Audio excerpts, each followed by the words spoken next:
नमस्कार दोस्तों, स्वागत है आपका हमारे YouTube चैनल पर। मेरा नाम है अश्विनी सक्सेना और आप देख रहे हैं हमारा YouTube channel legal advisers and solicitors.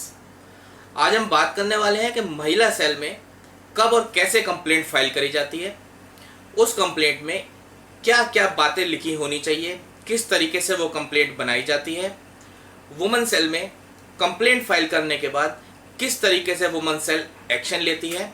और इस वीडियो में मैं आपको दूंगा 6 ऐसे टिप्स जिन्हें जानने के बाद आप चाहें तो खुद भी अपनी कंप्लेंट को तैयार कर सकते हैं, या फिर अगर आप चाहें तो किसी एडवोकेट की मदद से भी आप अपनी कंप्लेंट को खुद फाइल कर सकते हैं, तैयार कर सकते हैं।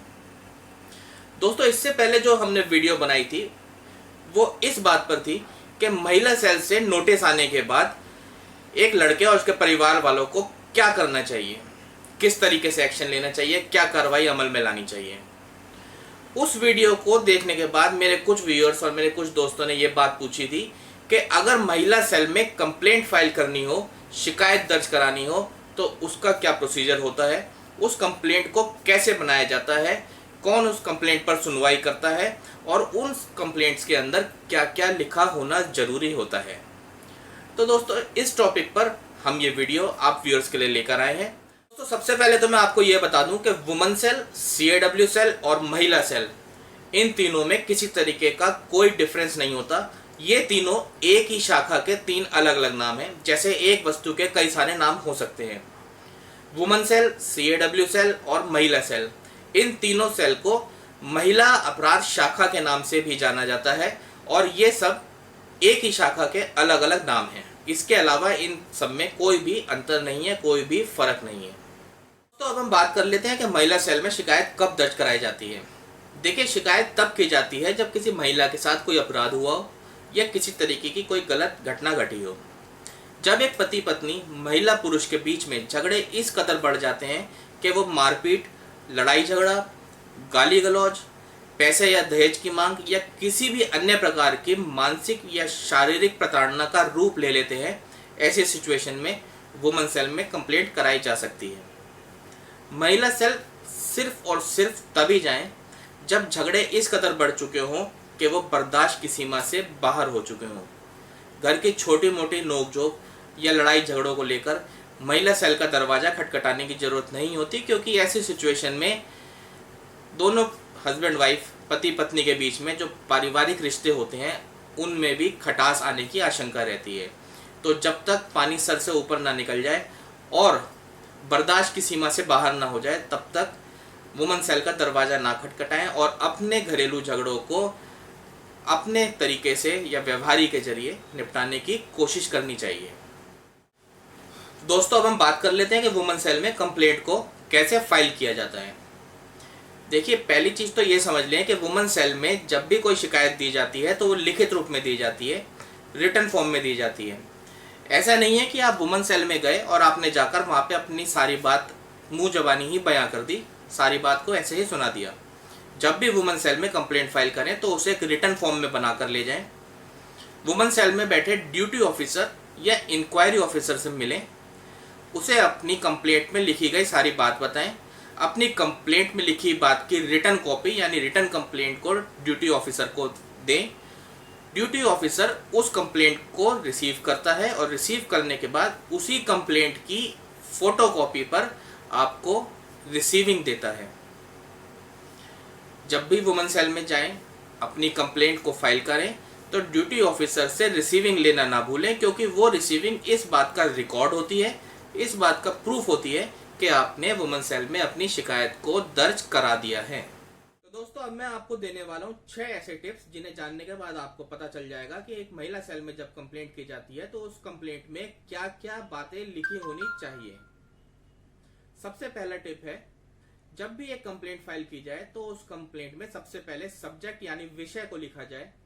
उस विषय में उन सभी व्यक्तियों के नाम और पते लिखे जाएं जिनके खिलाफ शिकायतकर्ता अपनी शिकायत को दर्ज कराना चाहती है। दूसरा टिप है, जब एक महिला कंप्लेंट फाइल करे तो उसमें सबसे पहले अपनी जानकारी दे कि महिला का नाम क्या है, महिला के पति का नाम क्या है, महिला का पता क्या है, कहाँ महिला की शादी हुई थी, किस तारीख को महिला की शादी हुई थी और महिला का उस विवाह से बच्चे हैं या नहीं। तीसरा टिप है, इसके बाद महिला वो सारी बातें उस कंप्लेंट में लिखें जो हिंसा उस महिला के साथ हुई है, चाहे वो मारपीट हो, लड़ाई झगड़ा हो, गाली गलौज हो, पैसे या दहेज की मांग हो, या किसी भी तरीके का शोषण, मानसिक या शारीरिक प्रताड़ना उस महिला के साथ हुई हो, वो सारी बातें उस कंप्लेंट में लिखे और साथ साथ इस बात को भी क्लियर करती रहे कि किस व्यक्ति ने किस तरीके की हिंसा करी है। ऐसा ना हो कि महिला अपने साथ हुई घटना तो सारी बता दे मगर इस बात का खुलासा उस कंप्लेंट में करे ही नहीं कि किस व्यक्ति ने उसके साथ ये घटनाएं की हैं। जिसने जो घटनाएं की हैं उनका नाम, उन व्यक्तियों का जिक्र भी साथ साथ उस कंप्लेंट में दिया जाना चाहिए। चौथी टिप है, जब ये सारी बातें लिख दी जाएं, उसके बाद महिला चाहे तो उस कंप्लेंट में ये भी लिख सकती है कि वो महिला सेल से अपने लिए क्या क्या संरक्षण चाहती है। पांचवी टिप है कि जब ये सब बातें हो जाएं, उसके बाद आखिर में अपनी प्रार्थना लिखे, अपनी प्रेयर लिखे और उस प्रेयर में महिला ये बात स्पष्ट रूप से लिखे कि वह किस तरीके की कार्रवाई महिला सेल से चाहती है। मुकदमा दर्ज कराना चाहती है, सेटलमेंट चाहती है, भरण पोषण चाहती है, या किस तरीके की कार्रवाई महिला वुमन सेल से चाहती है। ये सारी बात भी अपनी प्रेयर में लिखी होनी चाहिए। छठा टिप है, जब पूरी कंप्लेंट ड्राफ्ट हो जाए तो आखिर में महिला को अपना नाम और पता लिखकर उस कंप्लेंट के आखिर में साइन जरूर करने होते हैं। कई बार ऐसा देखने को मिलता है कि महिला पूरी कंप्लेंट तो बना लेते हैं और बनाने के बाद उसको फाइल भी कर देते हैं, लेकिन बाद में पता चलता है कि कंप्लेंट पर महिला ने तो साइन ही नहीं किए। ऐसे सिचुएशन में आगे चल के परेशानियों का सामना करना पड़ सकता है। इसलिए जब भी कंप्लेंट को फाइल करें तो इस बात का खास तौर से ध्यान रखें कि उस कंप्लेंट पर महिला शिकायतकर्ता ने अपने हस्ताक्षर जरूर कर दिए हों। दोस्तों, अब हम बात कर लेते हैं कि वुमन सेल में कंप्लेंट दी जाने के बाद वुमन सेल क्या एक्शन लेती है। जब वुमन सेल में एक शिकायतकर्ता अपनी कंप्लेंट लेकर पहुंचती है तो सबसे पहले वहां पे बैठा इंक्वायरी ऑफिसर उस शिकायतकर्ता की सारी बात सुनता है। बात सुनने के बाद उस कंप्लेंट पर शिकायतकर्ता को एक डेट दी जाती है जिस दिन उस कंप्लेंट पर सुनवाई की जाती है, और साथ ही साथ उस शिकायत में उस महिला ने जिन व्यक्तियों के खिलाफ शिकायत दर्ज कराई है, जिन व्यक्तियों का नाम लिखा गया है, इंक्वायरी ऑफिसर चाहे तो उन सभी व्यक्तियों को उस तारीख पर नोटिस के जरिए बुलाता है, या फिर चाहे तो शुरुआत में सिर्फ और सिर्फ उस महिला के पति को दी गई तारीख पर नोटिस के जरिए बुलाता है। जिस दिन की तारीख दी जाती है उस दिन जब नोटिस पर उसका पति या अन्य व्यक्ति जिनको नोटिस देकर बुलाया गया है, जब वो तारीख पर मौजूद होते हैं तो उसके बाद महिला सेल में उस महिला की भी बात सुनी जाती है और दूसरे पक्षों की यानी पति और अन्य व्यक्तियों जिन्हें बुलाया गया है उनकी बात सुनी जाती है। और बात को सुनने के बाद दोनों पक्षों के बीच में यानी महिला और पुरुष, पति और पत्नी के बीच में बैठकर सेटलमेंट और समझौता कराने की बात की जाती है। जब एक पति या पुरुष उस महिला सेल में पेश होता है तो महिला सेल वाले ये तक कहते हैं कि आप अपनी बात को एक कागज पर लिख कर ले आओ जिसे वो जवाब के तौर पर देखते हैं। जब भी एक पुरुष महिला सेल में नोटिस पर अपीयर होता है तो उसे अपना जवाब दाखिल करना होता है जिसमें वह पुरुष अपनी सारी बात को बताता है कि उसके साथ क्या हुआ और क्या नहीं हुआ।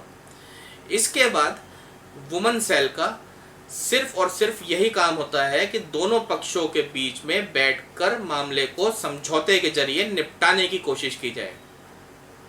अगर दोनों पक्षों के बीच में समझौते के जरिए, सेटलमेंट के जरिए मामला निपट जाता है तो उनके बीच एक सेटलमेंट डीड को बनाकर मामले को क्लोज कर दिया जाता है। और इन केस ऐसा होता है कि दोनों पार्टीज के बीच में सेटलमेंट के जरिए मामला नहीं निपट पाता, ऐसी सिचुएशन में वुमन सेल उस शिकायत को कंसर्न एरिया के थाने में फॉरवर्ड कर देती है और उसके बाद पुलिस वाले ये देखते हैं कि उस शिकायत पर कार्रवाई कैसे करनी है, या फिर कोई मुकदमा दर्ज करना है या एफआईआर दर्ज करनी है।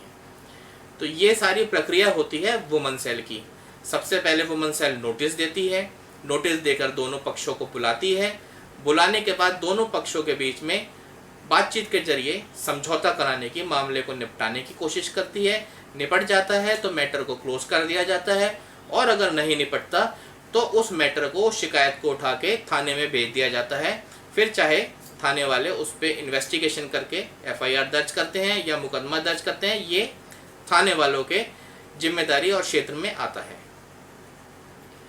तो दोस्तों ये थी सारी बातें जो एक वुमेन सेल में कंप्लेंट को फाइल करने से लेकर वुमेन सेल में कार्रवाई तक जो की जाती हैं, किस तरीके से कंप्लेंट फाइल की जाती है और किस तरीके से वुमेन सेल उस कंप्लेंट पर प्रक्रिया करती है, नोटिस देती है, पार्टीज को बुलाकर समझौता कराने की कोशिश करती है।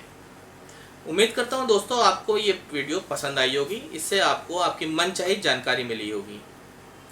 अगर आपको हमारी वीडियो पसंद आई तो हमारी वीडियो को लाइक, शेयर एंड कमेंट करें, हमारे चैनल को सब्सक्राइब करें और बेल आइकन को दबाना ना भूलें, जिससे कि हमारी जानकारी से भरपूर वीडियोस आप व्यूअर्स तक पहुंचती रहें। अगर आपकी कोई क्वेरी है, अगर आपका कोई सवाल है, आप वुमेन सेल से रिलेटेड कोई क्वेरी है आपकी, आप कुछ पूछना चाहते हैं, तो आप हमें कमेंट सेक्शन में लिख सकते हैं। हम आप व्यूअर्स का जवाब देने की पूरी कोशिश करेंगे।